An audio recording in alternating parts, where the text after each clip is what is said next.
दोस्तों, सिद्धार्थ नगर के मिसरौलिया गांव में एक औरत होती है। उसका चक्कर एक प्रेमी के साथ में चल रहा था। उसका प्रेमी मिलने के लिए उसके घर आता है तो उसकी 13 साल की एक बेटी होती है और दो बेटे होते हैं। और उसका जो पति है वो मुंबई में दोनों बेटों के साथ में रहता है। माँ जो होती है अपनी बेटी के साथ अकेले घर पर होती है। जब उसका प्रेमी उससे मिलने के लिए आता है तो वो अपनी 13 साल की बेटी को पैसे दे करके कह दिए, जाओ तुम कुछ सामान ले आओ और अपने सामान लेकर के आ जाना।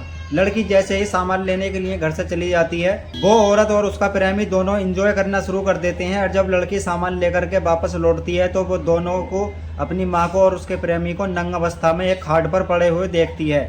वो अपनी माँ से कहती है कि जो तुम ये सब कर रहे थे मैं अपने पापा को बताऊंगी, और माँ ये सब तुमने अच्छा नहीं किया है। माँ जो होती है वो अपनी बेटी को डांटती है, डपटती है, डराती है, धमकाती है, लेकिन बेटी जो है मानने के लिए तैयार नहीं होती है। बेटी कहती है कि जो तुम कर रहे थे वो मैंने सब अपनी आंखों से देखा है और मैं इसके बारे में सब कुछ पापा को बता दूंगी। अपने प्रेमी से कहती है कि ये ऐसे नहीं मानेगी, एक काम करें आप, जो आपने अभी मेरे साथ में क्या है वो आप मेरी बेटी के साथ भी करें, ताकि ये आगे से कोई भी बात ना बताए और ये बात को दबा जाए। वो अपने ही बेटी की अपने ही सामने अपने प्रेमी से रेप करवाती है ज़बरदस्ती। और बेटी का जब रेप करवाने के बाद अपने प्रेमी के साथ में घर से फरार हो जाती है। बेटी जो होती है वो अपने बाप को कॉल करती है मुंबई, और बाप से फ़ोन पर बता दिए कि पापा मेरे साथ में ऐसे ऐसे माँ ने अपने प्रेमी से दुष्कर्म करवाया है, आप जल्दी घर आ जाएं और उन दोनों के खिलाफ रिपोर्ट लिखवाएं।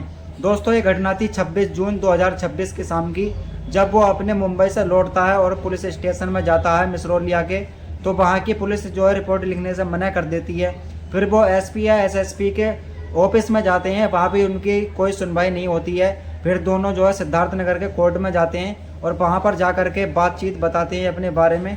तो वहाँ पर जो है उनका मुकदमा दर्ज कर लिया जाता है और पुलिस को आदेश दे दिए जाते हैं कि जो भी इनके साथ में हुआ है जा कर के छानबीन करो और अपराधी को जा कर के पकड़ो। दोस्तों, आप ही देख सकते हैं कि कितनी बुरी सोच की एक माँ थी जिसने अपनी आंखों के सामने अपनी बेटी का रेप करवाया।